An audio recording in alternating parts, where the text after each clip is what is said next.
Hey, LinkedIn, and welcome to Business Unusual. This is a live show where we talk about coronavirus and the way it is impacting the way we work. I'm Susie Jackson. I am a news editor at LinkedIn, coming to you live from my home. As usual, throughout the show today, I want to hear from you. What are you seeing? What are you feeling? What are you thinking about? Let us know in the comments of the stream here and by posting on LinkedIn using the hashtag Business Unusual. Today, we are hoping to talk about something a little bit more uplifting. There are a lot of stories in the news freaking everyone out all the time. Yesterday, we heard from a really inspiring group of nurses and healthcare workers on the front lines. It was an uplifting show. We heard about their struggle to fight through this virus and help all of us make sense of it. They are working without enough supplies, they're working long hours. The mental load that they are bearing through this crisis is enormous. We want to know today, who else are you seeing who is making a difference? Maybe they are behind the scenes, keeping people safe. Maybe they did a lot of quiet work a long time ago that actually helped set us up better today to deal with this rapid work from home situation, these rapid changes our businesses are having to go through. I want to know who these people are. Who are the people in your community who are making a difference, who have made things a little bit more bearable in this time of complete uncertainty all the time? On the show today, we're going to talk to prolific author Dan Heath. He is the author of a book called Upstream. He's going to tell us a little bit about his own take on these people who plan in advance, who get things done. And sometimes those people are ourselves, who kind of do ourselves a future favor. We're also going to talk to two people from a business in Oakland, California called The Town Kitchen. Eric Quick and Renee Shoutout will join us later in the show to talk about how their community-driven food business was able to make a really fast pivot to stay afloat and to keep their at-risk youth who are their employees employed in the short term here, and we hope for the long term as well. If you're just joining us now, I'm Susie Jackson. This is Business Unusual, the show where we are talking about the way coronavirus is impacting the way we work. Join us with stream comments in the stream already. I see Joseph and Steve. Hello, good morning. I see Julie and Angela.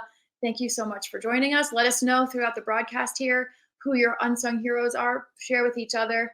Right now, I'd like to bring up my first guest. As I mentioned, Dan Heath is the author of Upstream, The Quest to Solve Problems Before They Happen. Dan, welcome to Business Unusual. Hi, Susie. Thanks for having me on. It's great to have you.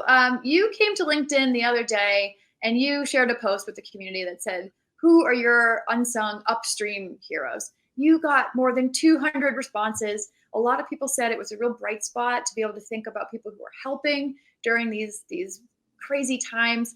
Can you tell us a little bit about that experience? What was it like to see that community outpouring? And also define for us what an upstream hero is.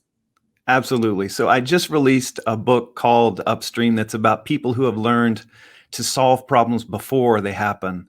And researching that book taught me something that I hadn't realized about the way we define heroes. So, if you think about a hero, typically what's in your mind is a firefighter or a first responder or a lifeguard or a cop. It's somebody who saves the day. But in researching this book, I discovered a whole nother kind of hero, people who keep the day from needing to be saved, people who do behind the scenes work. So if there's a house on fire and a fireman puts it out, we know who the hero is. But what about that smart person who changed the building codes a little bit and by virtue of that reduced the incidence of fires? We'll never know who it is. They receive virtually no glory. Their work is often invisible. They're behind the scenes. They're preparing for things, and their preparation often keeps us out of trouble. And so I thought, wouldn't it be great, especially in a time like this, to try to pay some tribute to these invisible upstream heroes? And so I posted a note to that effect on LinkedIn and was just astonished by the outpouring of nominations that came in. Sometimes people were nominating their colleagues, sometimes family members.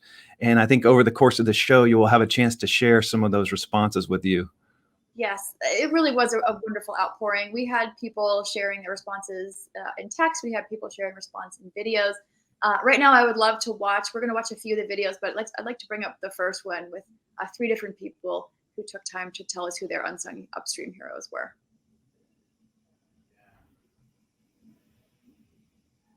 want to nominate Ken Toll, the president for the United Way in Jackson, Michigan.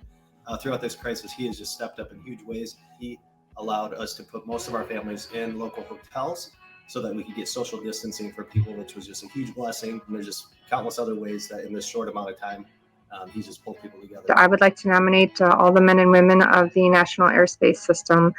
These are the men and women that are keeping the sky safe, not only for passenger planes, which are few these days, but also for the cargo planes that are shipping our medical supplies and our food and water. They're public servants that often are invisible to the public. Godspeed to all of you. My comment was about my wife being my hero. Our family has many essential medical workers and wanted our team to join in and fill in some of the shortages of the PPE. So we started printing PPE shields. They are exemplary. I hope everybody tries to do something like that. I think those are really great, and they're just a taste of what we have to come as we keep talking here. Jane, what did you think of that? I was struck in particular by the gentleman, Ken Toll from United Way. It made me think, I'm a writer, so I'm social distance half the time anyway. And so for me, social distancing is just kind of a minor inconvenience.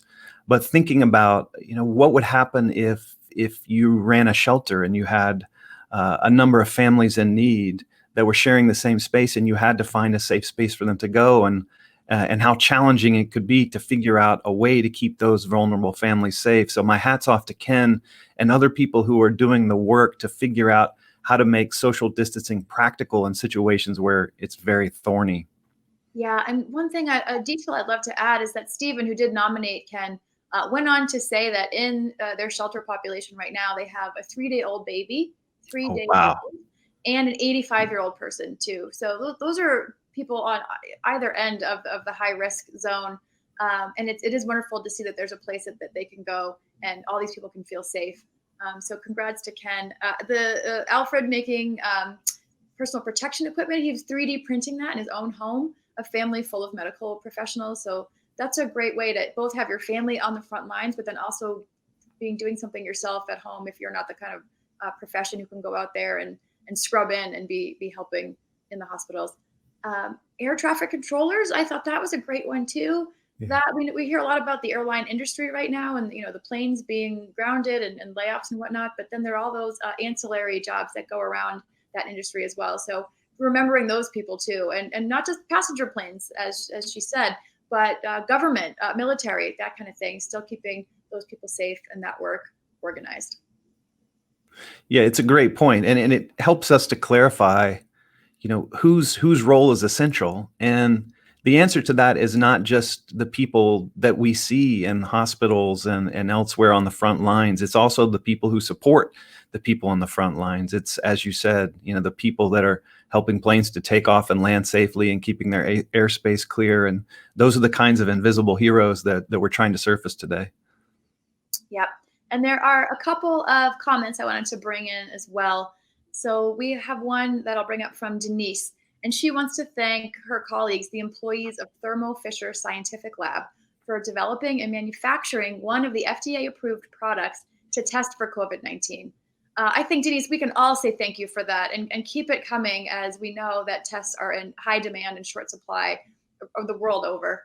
She says that the development of the test was made possible because the R&D team worked 24/7 for several weeks to get the necessary data and documentation ready for a fast approval by the FDA. And she also wants to tip her hat to all the manufacturing employees who had to step up to increase production and who are probably still right now stepping up to increase production to unprecedented levels. So thank you to the Thermo Fisher Scientific Lab staff and to all the other labs and scientific research organizations that are trying to figure this thing out from a testing perspective, from a vaccine and cure perspective. Thank you very much.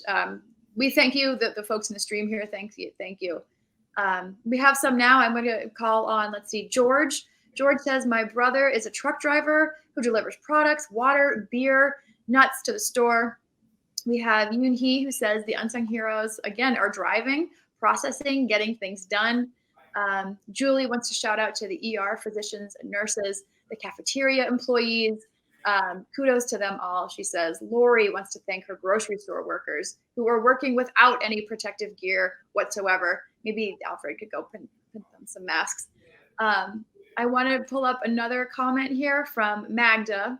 I think we saw it for a moment earlier. She would like to thank basically all of us who right now, who if you're working from home, if you're watching this from home, she wants to thank you. So pat on your back, everyone who's social distancing right now, taking responsibility and solidarity and keeping social distancing the hero in the fight with COVID-19. Thank you for staying home. I'm Susie Jackson. This is Business Unusual. If you're just joining us, it's LinkedIn's live show where we talk about coronavirus and the way it's impacting the way we work. As we're talking throughout the show today, leave your comments in the stream. Let us know using the hashtag Business Unusual. Right now, we are talking with author Dan Heath. We are calling for your unsung heroes, and we are seeing some videos from some of them. We're going to watch another video right now of 3 more folks who weighed in on. Dan had a post on LinkedIn talking about nominations for unsung heroes. Who in your community is doing something that's quietly really making a difference here? So we're going to pull up our next crop of videos in just a moment here. Jason Zivica. Jason is a director of emergency preparedness at Duke. For years, he's been identifying and closing vulnerabilities, building supply chain redundancies, and preparing the staff. It's the training and preparations during peacetime that enable us to go boldly into the storm. I wanted to recognize my husband, Craig Deely, who is a grocery store manager at Giant Food here in Northern Virginia. He's been working 6 days a week, around the clock, double shifts, overtime, in order to fill these shelves. So, I'm proud of him, and I see the hard work that he's doing, and I believe he is an unsung hero. My thought usually goes immediately to truck drivers. I think they're the lifeblood of the American supply chain. But today I want to tell you about the people working at the DCs and in logistics hubs. Those are the people that put the trucks together. They're the people that make sure the right things are going to the right places, that are making things happen and helping America get what we need. Grocery workers, truckers, logistics center operators and distributors. We heard about a head of emergency preparedness at a university. We're hearing from people and about people from a range of industries and a range of types of ways that they're helping. Dan, what did you think about that one? I was just so struck by, a lot of my friends are in tech companies or in big corporations, and a lot of them are in a bit of a limbo state right now, trying to figure out how to keep work going. Many of them have downshifted a bit working from home. What we're hearing there is people who have not downshifted, people whose work is absolutely critical. And I think it helps us to see something that's often invisible in our daily lives, which is something as simple as, buying a can of green beans from the grocery store requires just a vast array of work and cooperation. The farmers that are growing produce, they're still working. And the manufacturing plants where some of that produce is canned, they're still working. And the truckers who pick it up and take it to distribution centers where it can be farmed out to more trucks, all those people are still working. Those truckers are still working, probably working double time to bring those goods across the country. And to the wholesalers, those employees are still working. To the retailers and grocery stores, all of those frontline people are still working. And it's kind of amazing when you think about it, and how critical the participation of all those people is for us to continue to get that can of green beans that we bring home and serve to our family that night. Absolutely. And we have Simone in the stream saying she's thankful for all her staff and colleagues in the grocery store. So more grocery employees there.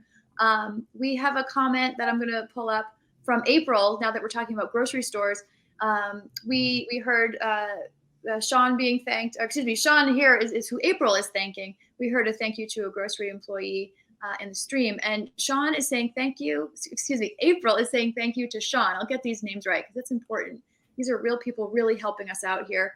April is saying, Sean, thank you to you and your team of grocers in Pembroke, New Hampshire.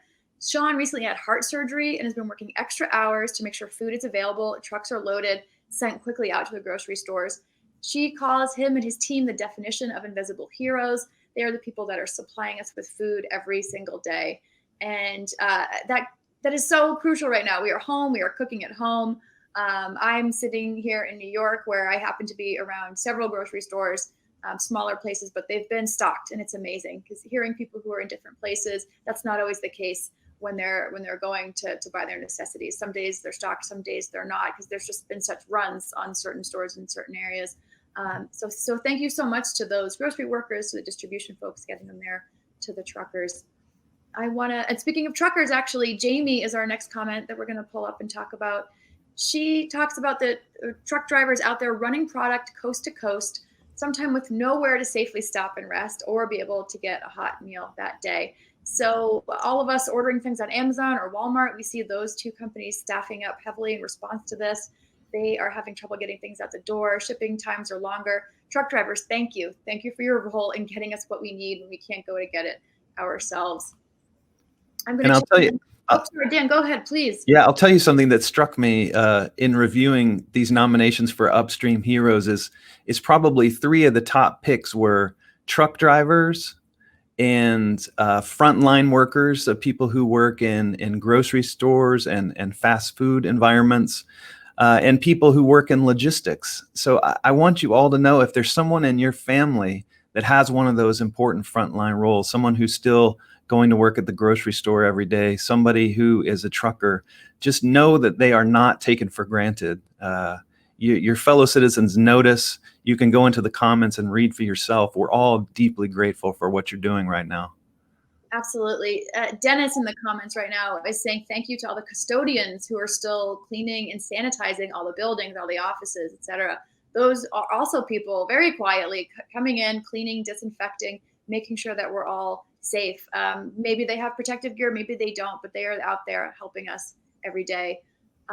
Also in the stream, we have Rob echoing the supermarket staff getting very little mention, but they are at the sharp end of ensuring food supply. They deal with stressed people, typically with good grace. We heard that sentiment yesterday from one of our nurses too, that they just want to help and they want to test you, but it's hard sometimes when protocols are a certain way and they maybe have to turn people away. I think everyone's being asked to find some grace right now as they're being thrown into positions they're not used to being in, maybe positions of authority or decision making, and people are coming to them, and it's not always an easy exchange. I think everyone needs to understand everyone's stressed, everyone's anxious. Be good to each other out there. Vicki wants to say thank you to her garbage pickup people. Yes, my God, that's another huge one. If that wasn't happening anymore, goodness. Dan, what do you think about that? I was just remembering how many of those comments we got as well, both the janitorial crew and the garbage and sanitation workers. And I felt ashamed because when I started coming across those comments, I realized I hadn't paid them any gratitude personally, but that is so critical.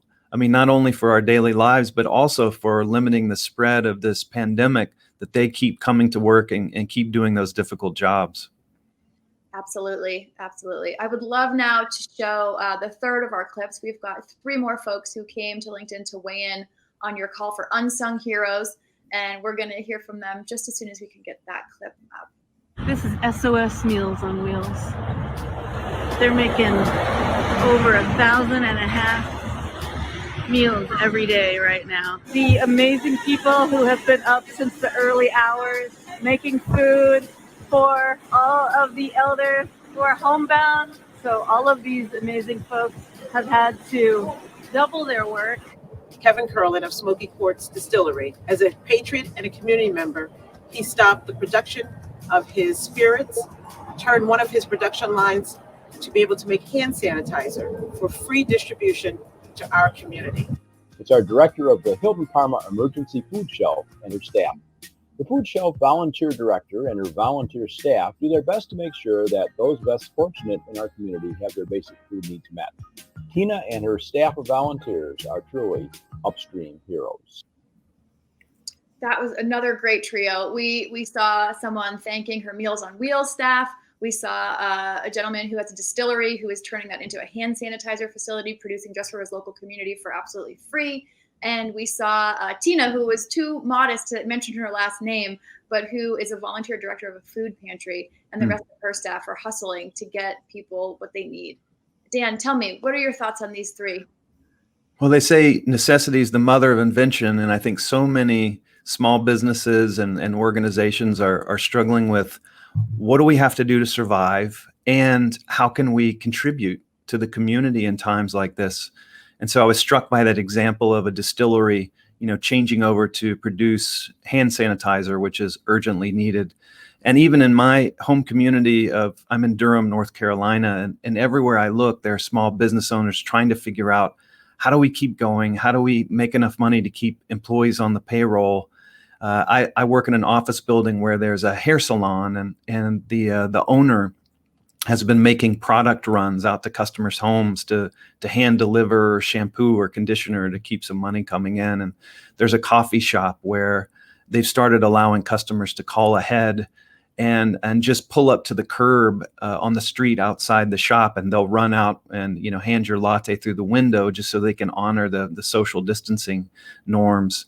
And it's kind of amazing, how much ingenuity and creativity can be produced, not under situations that anybody would have asked for, but just as a way to keep going.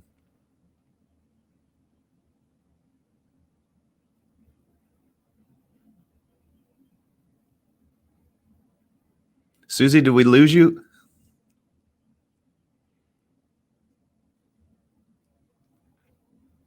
We lost Susie. Well, then I guess it's live TV. I got to keep this thing going.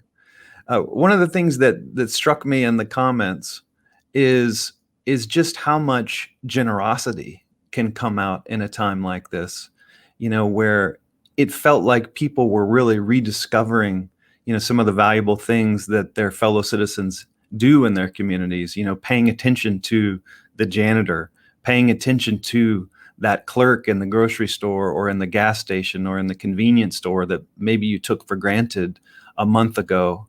And I think what I hope emerges from this is after the emergency has died down, do we still retain that sense of gratitude and connectedness? And thinking about all the ways that people are trying to give something back. I just got a note this morning. There's a pizza place here in Durham that, of course, can't do dine-in service anymore because of the epidemic. But what they're starting to do is arrange to pre-deliver pizzas to parks around town at certain times, where families can just come in, say at 5 o'clock, and pick up a pizza that they ordered and still maintain the necessary protocols, but bring home a pizza for their family. I know we have one more video that we've assembled with a few more comments. So if the tech team is ready to show that video, let's take a look at that.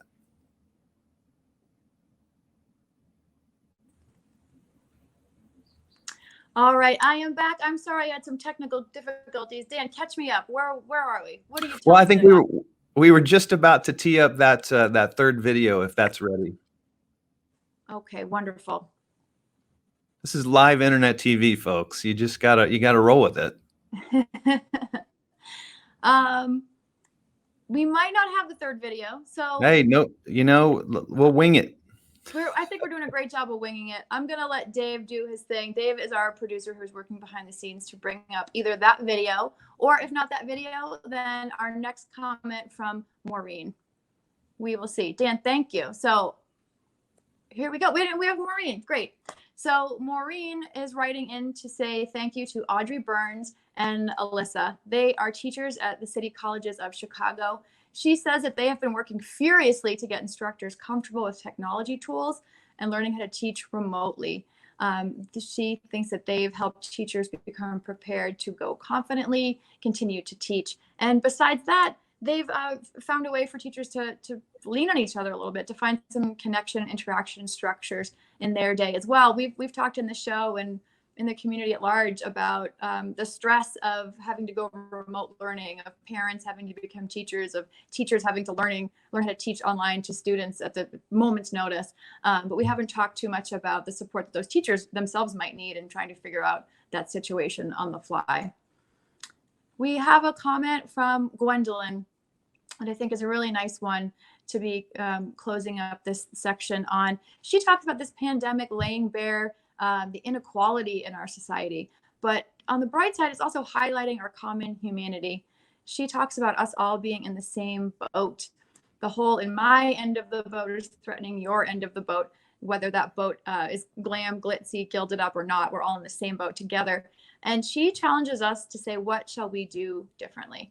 So I think that's a great question for us all to think about. Dan, any more comments before we let you go about your day?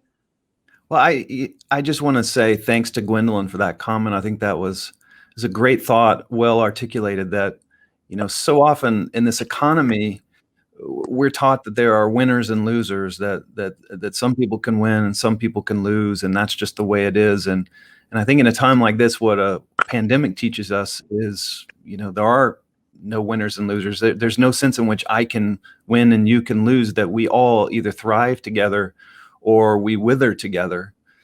And maybe one tiny silver lining that comes out of this terrible period is just a reminder of that, as Gwendolyn said, there's no hole on your side of the boat or my side of the boat. We're all in that boat together.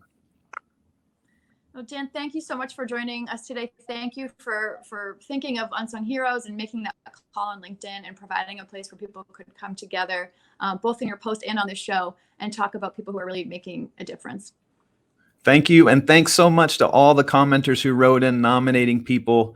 I hope everybody who likes the show will go take a look at that, because there are a couple of hundred just beautiful comments saluting the people who deserve that rare recognition that usually upstream heroes do not receive. So thanks again, Susie. And I should say, thank you for subbing in as a host while whatever happened with my internet decided to happen.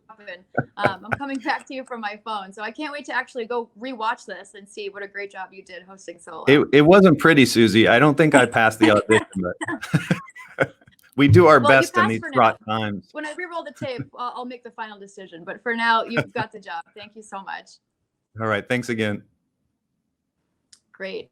All right, everyone, that was Dan Heath. He is the author of Upstream. He was talking about invisible heroes. And we last heard from Gwendolyn the question of what should we do differently. So for my next two guests, there are two people who really just had to decide to do absolutely everything differently. I want to bring them on. They are Eric Quick and Renee Shoutout. They are with the Town Kitchen in Oakland, California. Hi, Susie. How you doing? Eric, Renee, welcome to the show. How are you? Good. How are you? That's great. Eric, you came to LinkedIn to share that Renee was the unsung upstream hero of your dreams right now in this COVID-19 situation. Can you tell me a little bit about what Town Kitchen is? And then Renee, can you tell me what you normally do there? And then we're going to talk about what you did that was so remarkable. Sure. Thanks, Susie, for having us. So the Town Kitchen is a public benefit corporation. It seems like, Eric, we're having a little trouble hearing you, or at least I am. Renee, while Eric gives his microphone a minute there, maybe you could answer that. What is Town Kitchen normally outside of this crisis? So normally we are a B2B catering operation. We provide daily lunches and breakfasts in some cases to businesses throughout the San Francisco Bay Area.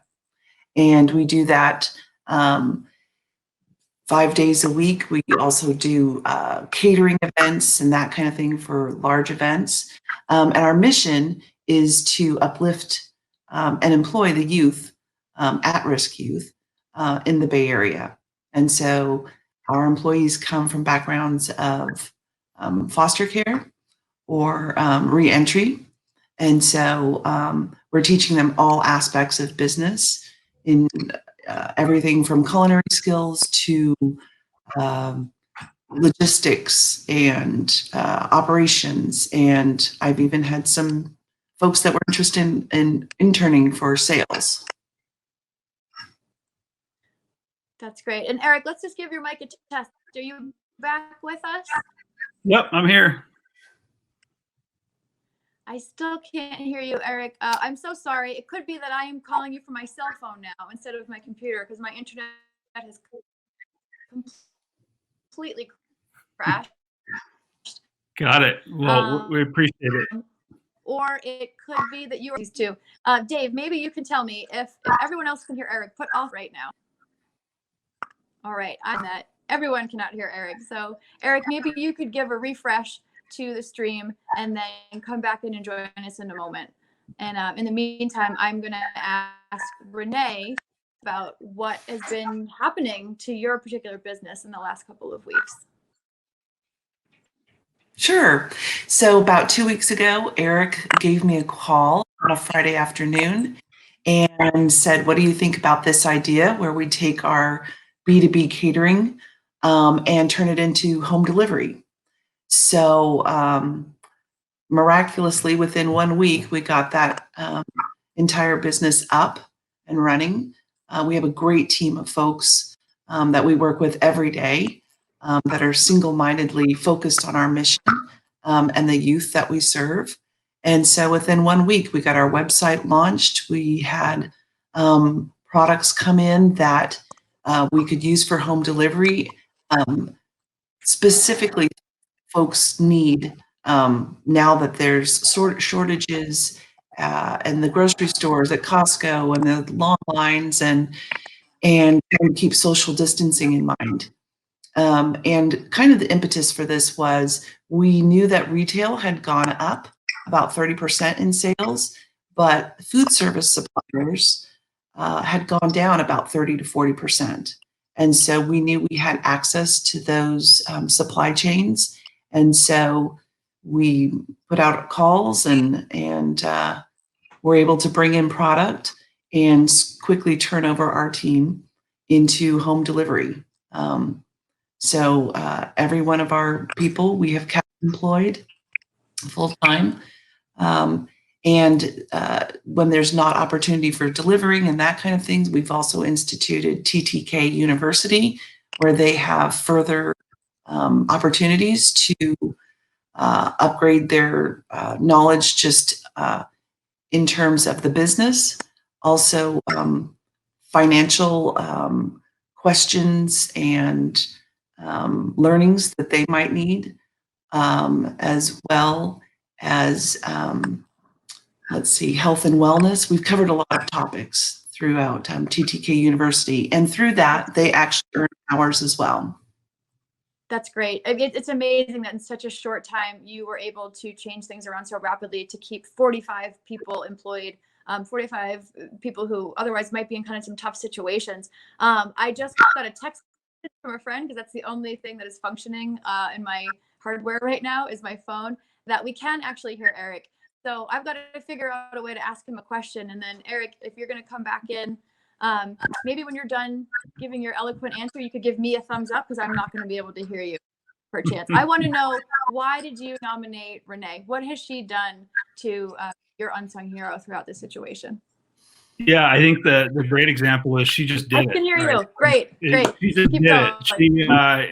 She, absent of me being here, she's able to make it happen. And as she mentioned earlier, 2 weeks ago, we had this idea on a Friday afternoon. Within 6 days, she motivated and mobilized the teams, put together the product set, ultimately building a new business out of our infrastructure and, access to supply chains that we had, to make sure that our 40 plus employees, remain working, and there's a sense of normalcy there. This population that we work with, service industry employees, they're the most vulnerable at the end of the day. And we really wanted to make sure that we kept them working and kept the sense of normalcy despite the uncertainties in, the coronavirus and the impacts in the local community. We were put with a shelter in place, I think it was 2 weeks ago now, and that in and of itself is creating a bit of uncertainty with a lot of our employees. We know through a survey that it's top of mind for them. And Renee has mobilized our troops around the idea, allowed me the space to continue to focus on other things with our community partnerships and our funding partners, to make sure that we can continue to have the right support around us to thrive out of this, not just survive, but thrive after all this is over. That's wonderful. And talk to me about thriving. For our last question, I want to know, how are your 45 employees thriving? This is a big change to throw at everyone. How's that going? How are they feeling? How are they taking it? Yeah, I mean, initial survey results that we've done with our team are there's some anxiety around it. There's anxiety around their family. There's anxiety around the future of the economy. And our role as the leadership team at TTK is to help them through that. And as Renee had said earlier, this is a great opportunity for us to upskill our staff. We have the opportunity; they're at home. In some cases, we're dealing with digital divide issues, but we're being creative in how we get them the TTK University material and helping them be ultimately, stronger employees when they come back. When our normal business comes back, we do see TTK provisions as a key part of our business. One thing that we did, learn through this whole process is that our business model got pressure tested pretty quickly. And we understood where some of the weak points were. And so diversifying our revenue streams long-term is really in the best interest to continue to provide for stable and consistent employment for our youth. That is great. Eric and Renee, thank you so much for joining me. I love to hear silver linings on this show and the fact that you've got a real test of your business, that you're getting through it, and that it's even going to change how your business is going forward after this. I think that's a good silver lining. So thank you so much for joining me today, and best of luck as you continue to weather this. Thank you so much. All right, everyone. Now is when I would normally go back to the stream to see all the great comments that you are sharing. I can't do it right now for technical reasons that you've seen throughout the show here. I apologize, but I know that you are out there supporting each other. I know you're answering each other's questions and finding community, and I implore you, continue to do so. We are here Tuesday, Wednesday, Thursday, Friday at noon Eastern from the LinkedIn editors page. We will be bringing in other editors. We'll be bringing in guests. We'll be bringing in business owners, people on the front lines. We want to keep hearing from you. You are a huge part of this show. Thank you so much for joining us today. I really look forward to going back and reading all of the great comments that you are leaving right now. This has been Business Unusual. We will catch you back here live from the LinkedIn editors page at noon Eastern on Tuesday when my co-host Caroline Fairchild takes the reins again. Thank you so much.